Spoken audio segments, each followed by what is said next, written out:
কিন্তু কপাল ভরা মুসলমান এমন দেশে বাস করো তোমার নেত্রী তোমাকে ফেলে রেখে পালিয়ে যায় আর তুমি সেই দল করো। কপাল ভরা মুসলমান তুমি। আমার ভাইরা, ফিরাউন একের পর এক ষড়যন্ত্র করেছিল বটে, কিন্তু সফলতা লাভ করতে পারে নাই। মুসা আলাইহিস সালামকে অনেক লম্বা ইতিহাস আমি বলতে পারবো না, শেষ করতে পারবো না। মুসা আলাইহিস সালামকে যখন আল্লাহ রাব্বুল আলামিন কুদরত দিয়া ফিরাউনের ঘরে লালন পালন করেছে, বলেন সুবহানাল্লাহ। ওয়া মাকারু ওয়া মাকারাল্লাহ আল্লাহু খায়রুল মাকিরিন।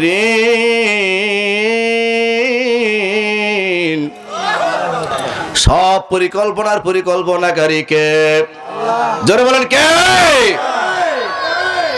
সবচেয়ে বড় উত্তম পরিকল্পনাকারী আমার আল্লাহ। আমার আল্লাহর পরিকল্পনা হলো ফিরাউন যত ষড়যন্ত্রই করুক না কেন মিশরে চিরস্থায়ী থাকতে পারবে না। সেই বাস্তবায়নের লক্ষ্যে আল্লাহ রাব্বুল আলামিন মুসা আলাইহিস সালামকে সেই মিশর দিয়ে ফিরাউনের ঘরে লালন পালন করে সেই মুসার মাধ্যমে ফিরাউনের পতন হয়েছে, ঠিক কিনা? আমার ভাইরা,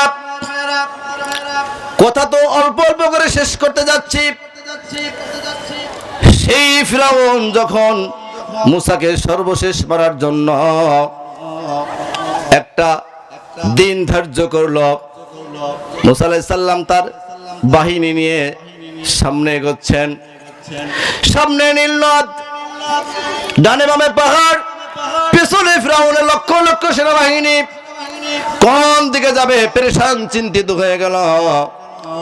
আল্লাহ রাব্বুল আলামিনের ঘোষণা হলো,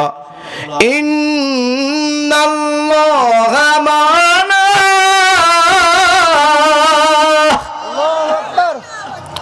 মুমিনদের সাহায্য করে তিনি কে?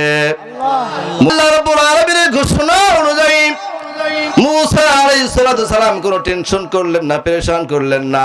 হাতের লাঠিটা নীল দরিয়ায় বাড়ি মারার সঙ্গে সঙ্গে 12টা রাস্তা যিনি দিলেন তিনি কে?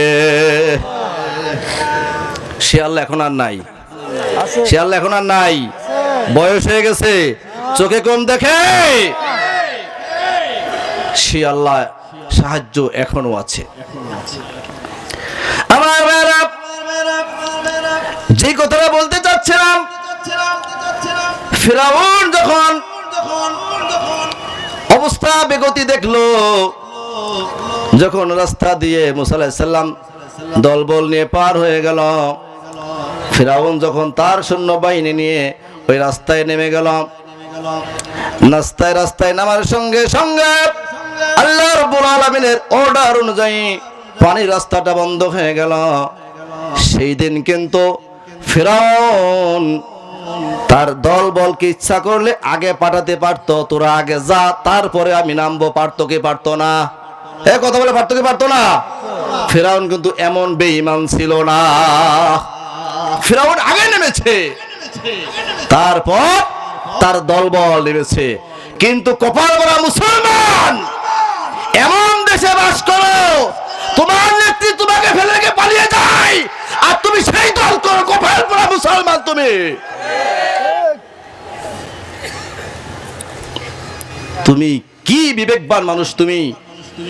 তোমাকে বিপদের মধ্যে ফেলে, আগুনের মধ্যে ফেলে তোমার নেত্রী শ্বশুর বাড়ি যায় এখন আরাম আয়েশে খায়, আর তুমি এখন ডেভিড হান্টের চিরনি অভিযানে তুমি এখন মরছো। কথা বলো ঠিক না ঠিক?